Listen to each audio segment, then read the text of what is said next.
So may video si Taning, sabi niyo nga po 2016 pa 'yan na nag-resurface kasi actually nauna yung resurface ng video ni Taning, ito naman kasi si Miss Sas in-upload ulit, no? And kanina nag-iiyak si Ma'am Shi. Ano nakakuha ka ng idea kay Taning? Baka naman mini-mentor ni Taning si Ma'am Shi. Malay yun naman, di ba? So, alam niyo, medyo alam ko kung bakit nag-iiyak si Taning. Ito ay magaling talagang dramatista, hindi naman siguro to miyembro ng theater sa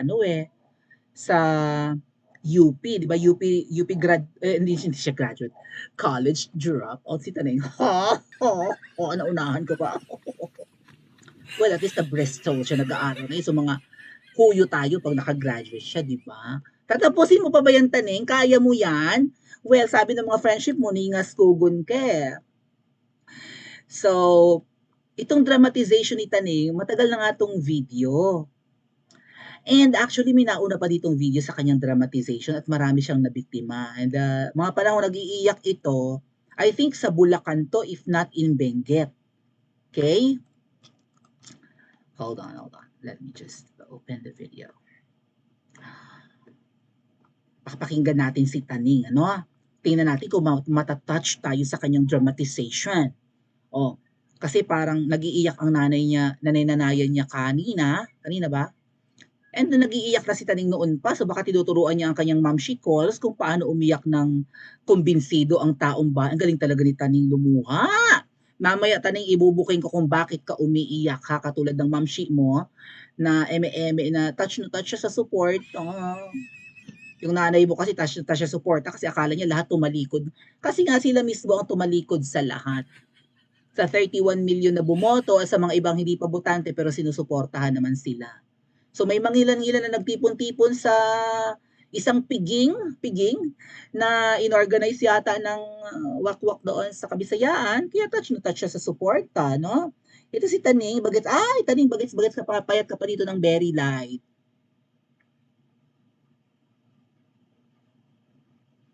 Actually, mataba ka na dito pero lalo ka ngayong umubis. Majimbo ka na, hindi mo na talaga Taning mapigilan na kumain ng masarap. Saganang-sagana na ba talaga ang buhay? Uncontrollable na ba talaga ang gluttony?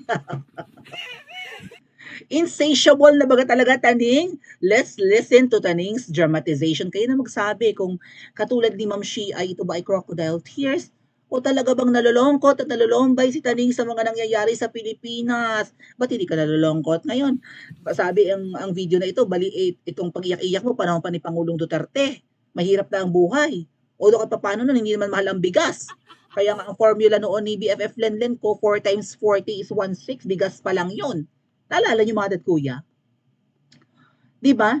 Nag-trending yung 4 times 40 is equals to 1.6 ni Lenlen, bigas pa lang yun. Oh, 4 is 4 kilograms. Yung 40 ay presyo ng bigas. Yung 40 na bigas, i-multiply mo sa 4 na kilo, 1.6, sabi ni Lenlen. Isko? Lenlen, pag bumili ako ng maliit na sako, 5 kilo lang, 250 lang O ngayon, 300 pesos. So, ang tamang sagot sa 4 times 40 ay 160 lang, di ba? Ang dalawang 40 ay 80. Ang dalawang 80 ay 160, Lenlen. Basic math, arithmetic.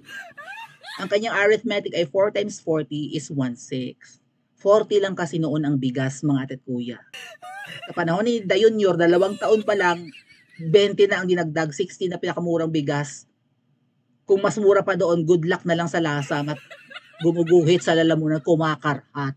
Parang alak. Oh, speaking of alak, pakinggan na natin si Taning sa kanyang dramatization.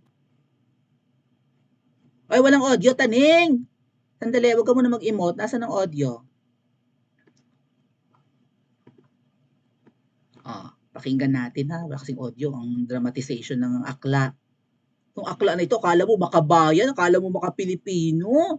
Umahon ka lang ng konti, awang-awa ko na sa mga maralita, utot mong blue. Wala talagang audio, Taning, kay Boysit sa kinabuhi.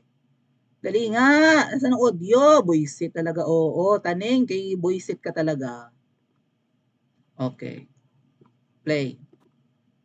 Ay, Boysit nga kinabuhi, ini. Opo, naaawa ko sa mga kababayan natin na naiwan sa Pilipinas.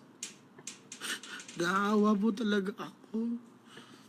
Naawa ko. Kasi po, kakain ako halimbawa sa doon sa Persia Grill sa BGC. Tapos, nakita ko madalas po kasi kumain dun eh. Tapos, sakay ako ng taxi, pa uwi, wala akong makikita pulubi. Pero alam ko sa sarili ko, maraming hindi ko makain. Kaya lang po, nakikita ko po, sa pagpipilian natin ngayon, Duterte lang eh. Yun lang yun po. Yun lang yung aayos yung buhay nyo. Wala na po ako maisip. Napapagod na po ako mag-isip. Kasi po, ang problema, wala na po akong pangarap sa sarili ko. Wala na po. Kasi po ako, mga kaibigan, ako po, drop out ako ng college. Summa cum laude dapat ako sa math, sa UP Diliman. Kaya lang di natuloy kasi nagago ako. Tapos, overtime, nagtino lang ako. Tapos, ang gusto ko lang sana, yung mga Pilipino na naiwan ko, maging kasi sarap yung buhay no na tinatamasa ako ba? Ang problema po, hindi kaya ng konsyensya ko na maging masarap yung buhay ko tapos karamihan ng mga kababayan ko. Hirap na hirap. Ngayon, halimbawa ngayon,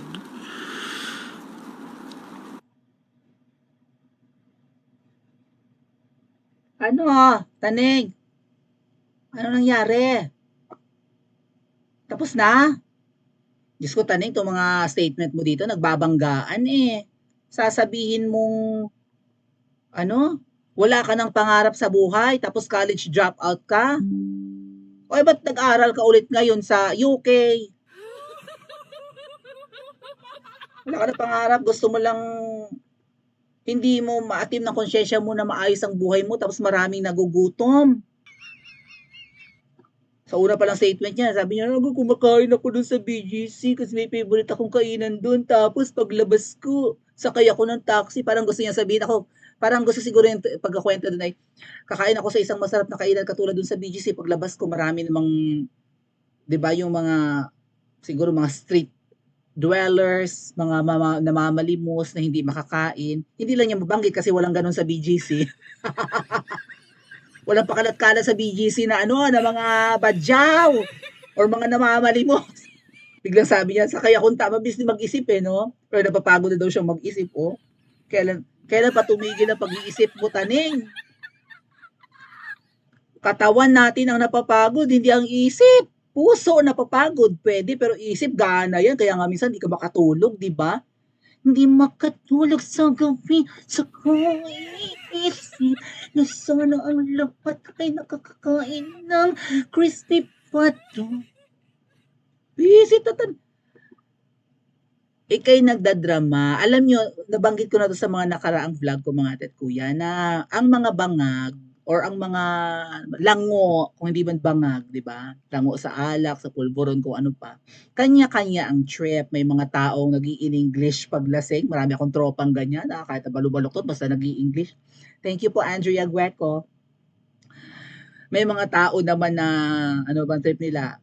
Mauy, di ba? Yung naghahamon ng away, nag-aamok, gano'n, siga. Pero pag hindi nalasing, mukha na namang maamong tupa. May iba naman na nag-iiyak-iyak. Hindi ko talaga siya malimutan, Miss Maui. Mahal na mahal ko talaga yung tao. Sabi ng mga friendship ko. You know what, tuwan-tuwa nga kami pag, mga atit ko, may share ko lang, meron kaming friend na ganyan, iyakin pag nalalasing. So, ang ginagawa namin, pag pag nagkakainuman kami, hindi pwedeng hindi siya kasama doon sa inuman. Kasi at certain amount of alak na maiinom niya, kapag sobrang lasing na niya, iiyak na yan. At kami na may tawang-tawa sa kanya. Mabuti hindi uso nun yung binivideohan ng tropa. Di ba? Even nung mga nagpupulvuron ko mga tropa, yung mga nag-aasing, nagtatyabo, nagpapagulong-gulong ng ng tiyabo paglasing na, no? Paano ginagawa nila? Kinakastas sila yan. Ganun yan, ganon, ganon, ganon. Ganon. Hindi naman kasi uso ang traidoran noon na kukunan mo ng video ang tropa mo para magamit mo sa kanya. Well, maraming traidors, hindi lang talaga kami ganon. Harapan mga tat kuya, I'm proud to say, hindi ako nahawakan ng mga yan. Siguro sa katakawan nila, kaya hindi rin nila ako binigyan. Sabi, naku, huwag nating paggamitin yan si Miss Maui, hindi naman marunong, masasayang lang. Kasi mga tropa kong Jodik, ay hindi naman mayayaman, pero adik nga lang talaga. Okay, hinahanap ng katawan, hindi naman malakas kumita. No, pero gustong-gusto talagang tumikim gabi-gabi. And pagkatapos ng inuman at gusto pa nilang magtuloy-tuloy ng inom at mawala yung tama nila, yun ang solusyon. Katulad binanggit ni Miss Cathy, di ba? Para mawala ang tama mo, tira ka. Dahil nga ang kanilang budget for tira-tira dulce ay tipeda or tipid, at hindi naman ako nag-alamutan, nag-amot-amot sila mag-amot-amot kita sang pila ka gatos agad makabakal kita balasang asin. Ay hindi naman ako nagbigay ng ambag, kanila lang yun, di ba? Patak-patak sila para makabili ng ilang gramo mo nang bibilhin. Kaya hindi lang ako binigyan. Kaya hindi ako na-impluwensyahan. Saka hindi ako naku-curious. Alam ko yung masama No? So hindi rational ang isip ng mga to, mga bangag, mga lango. Kaya yung friend naming yon, kapag ka nagiinuman, kapag siya ang nag-invite ng inuman, yung iyakin naming friend, sama agad kami kasi excited kaming makita na siya ay ngumangal-ngal ng iyak. Miss Mami, mahal na mahal ko talaga yung ex kong yun. May bago ng boyfriend pero yung ex pa yung naaalala. Lumalabas yung siguro nila hidden desires, hidden persona, yung kanilang mga ganon, mga subconscious whatever, lumalabas kapag kalango sa alak. Ako siguro umabot din ako sa ganyang point. Pero yung sobrang lasing na lasing ka na, yung hugot mo sa buhay lumalabas. One time lang ako umiyak sa inuman dahil nga po, mga tat kuya, sobra akong nilasing ng mga tiyuhin. At ang iyak ko naman noon ay patungkol sa aking studies. No, na gano'n, hindi ko magawa yung mga dreams ko dahil hindi ako nakapagtapos ng college, napilitan lang ako magtrabaho ng salon kasi yun yung trabaho na niyakap yung aking gender. Kasi nag-apply ako sa ilang fast foods ng mga tet kuya dahil nakita ko sa form na sinoli sa akin, nakuha ko kasi yung resume ko, minarkahan ng HR na homosexual. Ay noon ay ako'y dinaintindihan pa ng aking kasarian. Pero ang nilagay ng HR doon sa aking binawi kong resume ay homosexual talaga yung mark sa akin at hindi ako na-hire. Alam niyo kung ba't ko binawi yung resume ko noon mga tet kuya sa isang fast food na kilalang kilala sa Pilipinas na ang mascot ay bida-bida katulad ni Taning? Dahil kukunin ko yung picture ko doon. 'Di ba yung 2x2 picture mo, imbes na magpa-picture ako ulit, gamitin ko na lang sa pag-a-apply ko sa iba. Ganun ako kapurita nung araw. Ngayon na may purita pa rin, hindi na katulad noon. Hindi na makapagpa-picture ulit, bawiin ko na lang yung resume ko doon at gagamitin ko yung aking picture doon na naka-attach sa iba ko namang resume na gagamitin ko sa pag-a-apply. Iyak-iyak ka tanin na kumakain ka ng masarap tapos yung mga kababayan mo ay mga naiwan mong Pilipino ay hindi makakain. Alam mo, crocodile tears ka at ito'y luha mo lang ng iyong kalasingan. I don't know, kung ako'y malalasing or malalango ngayon siguro, hindi na ako nangangalngal ng gano'n na, hindi ako nakapagtapos ng pag-aaral. Yung mga kaklase ko, doctors na, principal na ako, beautician pa rin. Hindi na ako makaganon siguro. I don't know.